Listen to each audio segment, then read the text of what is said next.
விராட் கோலி தலைமையிலான இந்திய கிரிக்கெட் அணி ஆஸ்திரேலியாவில் 4 போட்டிகள் கொண்ட டெஸ்ட் தொடரை ஆடி 72 ஆண்டுகால வரலாற்றில் முதல் முறையாக ஆஸ்திரேலிய மண்ணில் டெஸ்ட் தொடரை வென்ற பெருமையை பெற்றது.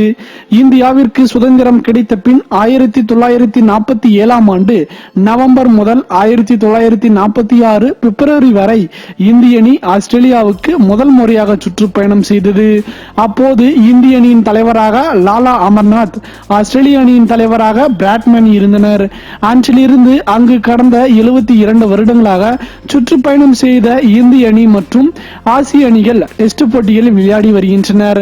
இதுவரை ஆசிய அணிகள் ஆஸ்திரேலிய மண்ணில் 98 டெஸ்ட் போட்டிகளில் விளையாடி உள்ளன.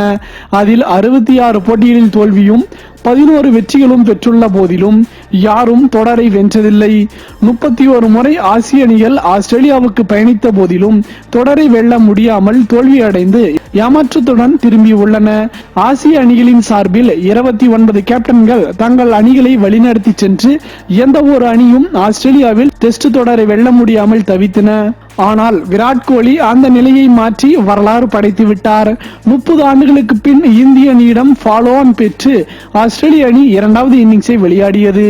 2005 ஆண்டுக்கு பின் டெஸ்ட் கிரிக்கெட்டில் எந்த அணியிடமும் ஃபாலோ ஆன் பெறாமல் ஆஸ்திரேலியா இருந்து வந்த நிலையில் இந்தியாவிடம் ஃபாலோ ஆன் பெற்றது. இந்த டெஸ்டிலும் மழை வந்து கெடுக்காமல் இருந்திருந்தால் இந்தியா இன்னிங்ஸ் வெற்றியை பெற்றிருக்கும்.